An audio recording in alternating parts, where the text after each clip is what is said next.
Thank you so much everyone. কি একদম আরে ঠিক শুরু করে বলো। তুমি বলো, একসাথে বলো। Thank you for all the love, thank you so much. 600টা এপিসোড। উত্তেজনা কোথায়? রায়ানের হাসি ভাইরাল কিন্তু, হ্যাঁ উদয়ের হাসি কিন্তু ভাইরাল। উত্তেজনা দেখো 600 পর্বে। না একটু যখন একটু ওভারওয়েলমিং জিনিসপত্র হয় তখন একটুখানি হ্যাঁ ছ্যাবলামোটা আসে না, তখন একটু সিঙ্ক ইন হতে সময় লাগে যে এটা ঘটছে। Because when you start of এইগুলো কেউ এক্সপেক্ট করে না যে 600টা এপিসোড এইভাবে আমরা দাঁড়িয়ে থাকবো, এত প্রেস মিডিয়া আসবে কভার করবে। সো কিছু জিনিস একটু সারিয়াল ফিল হয় অ্যান্ড অনেক যেভাবে জার্নি শুরু হয়েছিল অ্যাজ অ্যান অ্যাক্টর আমার, সেখান থেকে অনেক আপস অ্যান্ড ডাউন, সেখান থেকে এরকম একটা শোয়ের পার্ট হতে পেরে এই জায়গায় দাঁড়িয়ে অবভিয়াসলি ইট ফিলস অ্যামেজিং। আমি কি বলবো, হয় না সব সময় হয় না। এটা মনে হচ্ছে যে এই দিন শুরু হলে 600 এপিসোড কি করে হয়ে গেল বুঝতে পারলাম না। এটা কি আমাদের অলওয়েজ ফিল হয়, মানে এভরি এপিসোড আমরা যেটা জন্য শুট করি সেটা সময় আমাদের ফ্রেশ মনে হয়, মানে কোনোদিনই মনে হয় না যে অনেক দিন হয়ে গেল। এটা ঠিক আছে, মানে একই হচ্ছে একই জিনিস। এতটাই চমক সব সময় রাখে পরিণীতা নিজের গল্পের মধ্যে, সব কিছুর মধ্যেই আর কি এতটা চমক থাকে, এতটাই অ্যাক্টিভনেস থাকে, এতটাই ব্যাপারটা মানে কি বলবো, আমাদের কখনোই লাগে না যে অনেক দিন হয়ে গেছে। সবসময় মনে হয় এই তো সবে শুরু হলো। হ্যাঁ যদি মানে কি বল না, if you look down the memory lane, তাহলে মনে হয় হ্যাঁ অনেকটা পথ হেঁটে এসেছি, অনেক রকমের সিন করেছি, তখন সেগুলো মনে পড়ে যে এই তো এই সিনটা করতে গিয়ে মনে হচ্ছে হ্যাঁ এইরকম সিন না অনেক দিন হয়ে গেল করেছি, তখন রিয়েলাইজ হয় কি হ্যাঁ তাই তো, তার মানে অনেকটা টাইম পেরিয়ে এসেছি। দুজনকে জিজ্ঞেস করি যে প্রথম দিন যখন ঈশানীর সাথে পরিচয়, প্রথম সেই দিনটা মনে পড়ে, সেটা কেমন ছিল? ও তো কথাই বলেনি। আচ্ছা এটা একটা পোস্ট আছে তো। হ্যাঁ কথা বলেনি বা খুব নিজের মধ্যে ছিল অ্যান্ড আমরা দুজনেই ভাবিনি যে এরকম একটা 600 এপিসোডে দাঁড়িয়ে থাকবো। বিকজ আমি স্টার্টিংয়েই আমি সবসময় একটু ওয়ার্স্ট ভেবে নিই আগেই, যে তারপরে যা আসে it's a bonus. So worst ভেবে নিয়েছিলাম যে খুব বেশি হলে 100 এপিসোড, দেন জানি না কি হবে, বিকজ এতটাই ব্যাকল্যাশ এসেছিল ইনিশিয়ালি। তো সেখান থেকে মানে আরো সেখান থেকে ঘুরে দাঁড়ানোর জন্য আমার মনে হয় গোটা team, every actor, every character যে পরিণীতাতে আছে, the makers, writers, channel, everyone, মানে তারা নিজেদের সবটা দিয়েছে বলেই আজ আমরা ওই জায়গা থেকে, ওই ট্রোলের মুখ থেকে ঘুরে দাঁড়িয়ে এতগুলো মানুষের ভালোবাসার জায়গা হয়ে উঠতে পেরেছি।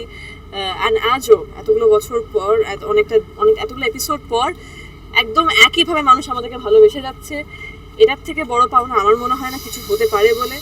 তো ইউনিভার্সও সাথ দিয়েছে। আচ্ছা কোনো মুহূর্ত শেয়ার করতে চাও এখনই যেটা মনে পড়ছে, কোনো একটা ইনসিডেন্ট?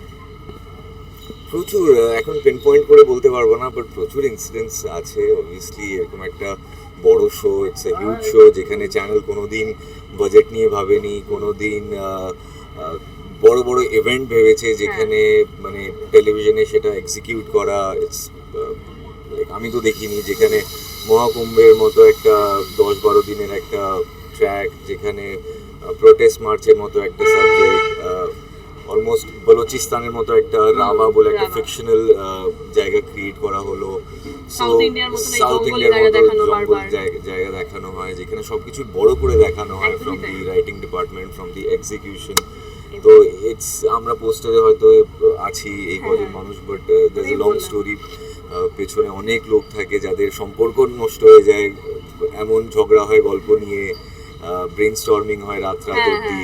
আমরা তো প্যাক আপ হয়ে যাই, আমরা ঘুমিয়ে পড়ি, বাট তারা 3টে-4টে অবধি ওদের কল চলতে থাকে, ওদের গুগল মিট চলতে থাকে। নেক্সট কোন ট্র্যাক আনলে মানে মানুষ আরো ভালোবাসবে, আরো এনগেজ হবে। কখনো ওয়ার্ক করে, কখনো ওয়ার্ক করে না। So but credit to lot of people behind the camera. কুচকু তো মেনুগুলো মিস করলো গো, তোমরা 600 পর্ব করবে। ও মা সকালে দুধ কমপ্লেন খেয়ে নিয়েছে, তো হয়ে যাবে। যেমনটা তুমি বললে অনেকের কথা বলা বন্ধ হয়ে যায়, অনেক মান অভিমান, এবং 600 এপিসোড মানে তো অনেকটা পথ চলা, সেই পথ চলা তো মান অভিমান থাকবে।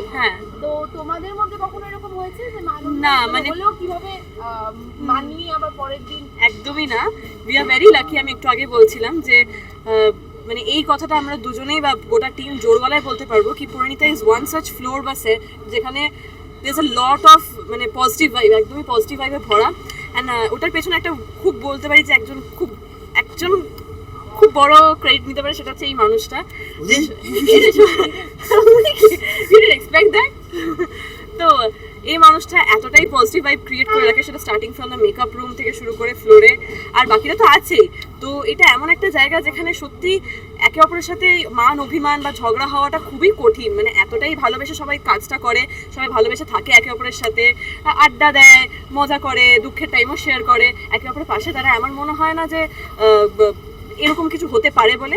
আর আজ অবধি আমরা এরকম কোনো সিচুয়েশনই ফেস করিনি বা আমরা দেখিও নি আশেপাশের মানুষদের হচ্ছে এরকম কোনো কিছু। তো খুবই পজিটিভ ভাইব। আর লাকিলি এটা সত্যি thanks to the universe and thanks to this man, thanks to everyone যারা কি বলে এখানে কাজ করছে, আমরা একসাথে কাজ করছি, তারা সবাই খুব মিলেমিশে কাজ করে। আর ওই যে আরেকটা কথা আমি বলেছি, রুদাদও ইনফ্যাক্ট এটা এগ্রি করবে, আমরা গ্রুপে কথা তুমিও বলেছিলে যে নট মানে there is no single character যে ইম্পর্টেন্ট, মানে এভরিওয়ান, ইচ অ্যান্ড এভরিওয়ান যারা এখানে কাজ করেছে, পরিণীতাতে একটা রোল প্লে করেছে, এভরিওয়ান ইজ ইকুয়ালি ইম্পর্টেন্ট, তাদের জন্যই আজ পরিণীতা এখানে। তো আমরা যদি এরকম সবাইকে ইম্পর্টেন্স দিই, সবাই যদি ইম্পর্টেন্ট ফিল করে, লাভড ফিল করে, আমার মনে হয় না কোনো ঝামেলাঝাটির জায়গা থাকবে বলে। সোজাতে 600 এপিসোডে পারুলের মুখ থেকে প্রশংসা, তোমার কাছে তো এটা সবথেকে বড় গিফট। হ্যাঁ হ্যাঁ, না সবাই প্রশংসা করে, নো বাট বলা আর এক্সিকিউট করার মধ্যে অনেক অনেক ডিফারেন্স থাকে। যখন শো শুরু হয় তখন সবাই বলে যে খুব ভালো কেমিস্ট্রি, খুব ভালো বন্ডিং। রিয়ালিটি আমরা সবাই জানি কোথাও না কোথাও গিয়ে ইমোশনস বলো, ইগোস বলো, অনেক কিছু comes in to the way. বড় শো করলে ইগো টেক ওভার করে যায়, আই এম দি শো রানার, অনেক মাথায় চলে আসে অনেক থটস। বাট এইখানে ডেলিবারেটলি চেষ্টা করা হয়েছে যে ওই থটগুলো যাতে কারোর মাথায় না আসে, because you have to be grounded and you have to realise কি it's not a one man show, it's a team work. And টেলিভিশনে one man show, one women show হয় না। আগে 10টা প্রজেক্ট তাহলে নিজের দমে হেড দাও, দেন ইউ সে কি আমি শো চালাই। তো টেলিভিশনে কেউ একা শো চালায় না, be it anyone, be it the makers, be it the director, be it the actors. So it's a culmination of everything. You have to get the right slot, the right director, the right story. Everything has to be in sync তবে গিয়ে একটা show দাঁড়ায়। তো আর এইগুলো আমাদের কন্ট্রোলে নেই।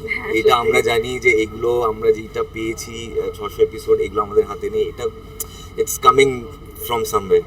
তো ওইটা যদি গ্রেটফুল থাকি দেন অবভিয়াসলি মানে তোমরা এসছো 600 এপিসোডে দাঁড়িয়ে আছি, উপর থেকে কিছু আসছে বলেই হয়তো এটা হচ্ছে। তোমরা দেখেছো মানে আপস এন্ড ডাউনস পরিণীতার অনেকবার এসেছে, তোমরা সবটাই দেখেছো। And it's not a regular show, আমি এটা বলবো যে it's not a regular show যেখানে জাস্ট ড্রয়িং রুম ড্রামা দেখানো হয়েছে। এখানে অনেক এক্সপেরিমেন্ট করা হয়েছে, অনেক বিভিন্ন সাবজেক্ট নিয়ে খেলা হয়েছে। আর টেলিভিশনের একটা লিমিটেশন থাকে, সেখান থেকে দাঁড়িয়ে অনেক কিছু দেখানোর চেষ্টা করা হয়েছে, বড় ভাবা হয়েছে, অনেক অনেক কিছু। তো জঙ্গল যখন দেখানো হয় তখন লিটারালি জঙ্গল মনে হয় একদমই। এন্ড দ্যাট টু মানে নট মানে আমরা অ্যাকচুয়ালি জঙ্গলে গিয়ে করছি না, সেটা হয়তো আউটডোরও করছি না, ইনফ্যাক্ট সেটা ড্রয়িং রুমে বসে করছি। ড্রয়িং রুমের এরিয়াটাতে জায়গা মানে জঙ্গল ক্রিয়েট করা হচ্ছে, রাভা মানে এরকম একটা মানে মরুভূমির দেশ মতো এরকম তৈরি করে দেওয়া হচ্ছে জাস্ট এইটুকু একটা জায়গা, মানে ইন্দ্রপুরীর মধ্যেই মহাকুম্ভ জায়গাটা, মানে এভরিথিং, মানে সেট ডিজাইন বলো এভরিথিং, মানে যেভাবে করা হয় আমার মনে হয় সত্যি। শেষ করবো তো দুটো, একটা মেনু শুনেছো? না মেনু আমি জানি না, বলে দাও। আমি একটু শুনলাম, মাটন শুনেছি, পাতুরি শুনেছি। আরেকটা হচ্ছে পারুল বলবে, মনে আছে প্রথম যখন শুরু হয়েছিল সেই হুকো মুকো হ্যাংলা, ওইটা আমি শুনতে চাই আজকে দিনে। বলো মেনু মেনু মেনু, খাওয়া নিয়ে একটু শুনি। খাওয়া আমি জানি না কি খাবার আছে, বাট আমি শুনেছি দেখো এত বড় ইভেন্ট করেছে, হ্যাঁ এত বড় আয়োজন হয়েছে, তো ডেফিনেটলি ভালো খাবার হবে। তো সবটাই খাবো একটু একটু করে। আজকে কি কিছু কন্ট্রোল করা হবে নাকি একদম আজকে কন্ট্রোল করো না? আজকে কোনো কন্ট্রোল এমনি সুযোগ হচ্ছে পাবো জানি না, এখন তো ব্রেক, এখনই ব্রেক চলছে ইনফ্যাক্ট। আজকে একটা লম্বা ব্রেক, এবার হ্যাঁ গানটা হয়ে যাক। কি জানো স্টার্টিং প্রোমোটা যখন আমি করেছিলাম আমার মনে পড়ে ওয়েদারটা ঠিক এরকমই ছিল। যখন প্রোমোটা করেছিলাম শর্ট দেওয়ার জন্য আসছি, বৃষ্টি পড়ছে, চলো চলো চলো এনি হাও শর্টটা নিতে হবে কারণ ডে লাইটও পড়ছে, এরকম বৃষ্টি পড়তে শুরু করেছিল। তখন ফার্স্ট টাইম আমি ঘাবড়েও ছিলাম খুব। ওরকম করে হয়তো এখন হবে না, ওই ইনোসেন্সটা হয়তো আসবে না, বাট ঠিক আছে। হুকো মুকো হ্যাংলা, বাড়ি তার বাংলা, মুখে তার হাসি নেই দেখেছো।